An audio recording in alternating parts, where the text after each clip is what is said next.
नमस्कार, अब दुनिया की फटाफट बुलेटिन में आप सभी का स्वागत है और नजर डालेंगे आज के खास खबरों पर। इसराइल ने मंगलवार को ईरान पर बड़ा हमला बोला। मीडिया खबरों के अनुसार इसराइली हवाई हमले में ईरानी राष्ट्रपति भवन पूरी तरह तबाह हो गया है। इसराइल की वायुसेना ने सुप्रीम काउंसिल को भी निशाना बनाया। चंद्र ग्रहण से पहले इंडोनेशिया के सुमात्रा द्वीप के पास 6.2 तीव्रता का भूकंप आया। नेशनल सेंटर फॉर सिस्मोलॉजी के अनुसार भूकंप की गहराई 20 किलोमीटर थी। फिलहाल किसी बड़े नुकसान की खबर नहीं है। वैज्ञानिकों ने ग्रहण और भूकंप के बीच किसी भी सीधे संबंध से इनकार किया है। मिडिल ईस्ट में अमेरिका और ईरान के बीच जंग के बीच ईरान में भूकंप के तेज झटके महसूस किए गए। 4.3 की तीव्रता वाले भूकंप से कांपी धरती। तुर्कमेनिस्तान, रूस, अजरबैजान और आर्मेनिया में भी लगे झटके। खाड़ी क्षेत्र में चल रहे क्षेत्रीय हालात के कारण सीबीएसई ने कुवैत में 5 और 6 मार्च को होने वाली 10वीं और 12वीं की परीक्षाएं टालने का फैसला किया। इसकी नई तारीख बाद में बताई जाएगी। अमेरिका, इसराइल और ईरान के बीच जारी युद्ध के कारण ठप पड़ी हवाई सेवाओं में थोड़ी राहत मिली है। सोमवार को अबुधाबी से दिल्ली और मुंबई के लिए कुछ विमानों ने उड़ान भरी। यात्रियों ने खाड़ी क्षेत्र में वर्तमान तनावपूर्ण स्थिति के बारे में बताया। भाजपा ने राज्यसभा चुनाव के लिए उम्मीदवारों की सूची जारी की। नितिन नवीन बिहार, संजय भाटिया हरियाणा से राज्यसभा जाएंगे। भाजपा ने असम के मंत्री जोगेन मोहन और विधायक तोराश गोवाला, पश्चिम बंगाल इकाई के पूर्व अध्यक्ष राहुल सिन्हा, छत्तीसगढ़ इकाई के उपाध्यक्ष लक्ष्मी वर्मा और ओडिशा से राज्य इकाई के अध्यक्ष मनमोहन सामल तथा सांसद सुजीत कुमार को उम्मीदवार बनाया है।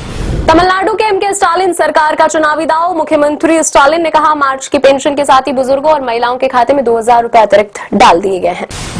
ईरान और इसराइल के बीच जारी युद्ध के बीच मुंबई से दुबई के लिए उड़ान भरने वाली फ्लाइट को रास्ते में अचानक मिसाइल का अलर्ट मिला। विमान को लैंड करने से पहले समय डबल रिवर्स करते देखा गया। इस बेहद दुर्लभ कदम बताया जाता है।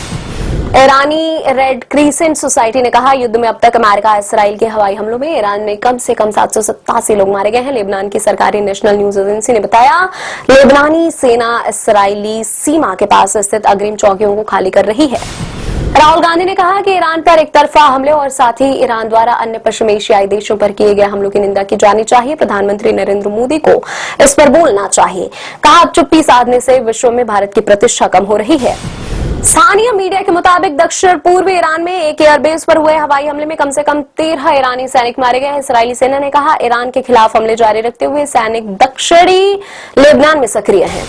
कांग्रेस संसदीय दल की अध्यक्ष सोनिया गांधी ने ईरान के सर्वोच्च नेता अयतुल्ला अली खामेनेई की लक्षित हत्या पर मोदी सरकार की चुप्पी को लेकर तीखा हमला बोला। कहा, उसका यह रुख भारत की विदेश नीति की दिशा में और विश्वसनीयता पर गंभीर संदेह पैदा करता है। इस पर संसद में चर्चा होनी चाहिए। पश्चिम एशिया में बढ़ते संघर्ष के बीच परिचालन संबंधी व्यवधानों के कारण मंगलवार सुबह दिल्ली हवाई अड्डे पर कुल 80 अंतर्राष्ट्रीय उड़ानें रद्द कर दी गई। इसमें 36 प्रस्थान उड़ानें और 44 आगमन उड़ानें भी शामिल हैं।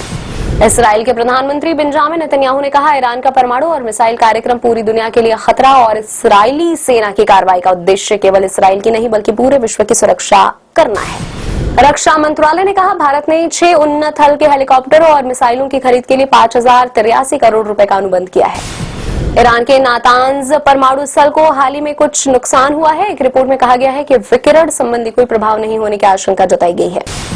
हाथरस जिले में मंगलवार तड़के यमुना एक्सप्रेसवे पर डबल डेकर स्लीपर बस ने एक वैन को पीछे से टक्कर मार दी। दुर्घटना में वैन में सवार उसमें सवार 3 महिला सहित 6 लोगों की मौत हो गई और 6 अन्य घायल हैं। भारतीय महिला टीम की सलामी बल्लेबाज स्मृति मंधाना ऑस्ट्रेलिया के खिलाफ हाल में संपन्न 3 मैचों की श्रृंखला में उम्दा प्रदर्शन की बदौलत आईसीसी महिला एक दिवसीय अंतर्राष्ट्रीय बल्लेबाजी रैंकिंग में शीर्ष पर पहुंची। ऑस्ट्रेलिया के खिलाफ श्रृंखला में 58 और 31 रन की पारियां खेलने वाले स्मृति के 790 अंक हैं। 2 बार के ओलंपिक पदक विजेता भारतीय बैडमिंटन स्टार पीवी सिंधु खाड़ी में चल रही जंग के बाद हवाई क्षेत्र बंद किए जाने के कारण बर्मिंघम में ऑल इंग्लैंड चैंपियनशिप में नहीं खेल पाएंगी। वह दुबई से स्वदेश लौट आई है। सिंधु इंग्लैंड जाने के लिए उड़ान नहीं मिल पाने के कारण दुबई में फंसी हुई थी। ये थी आज की फटाफट बुलेटिन। ऐसे ही ताजा अपडेट्स के लिए बने रहे हमारे साथ, यानी कि विजिट करें वेब दुनिया पर।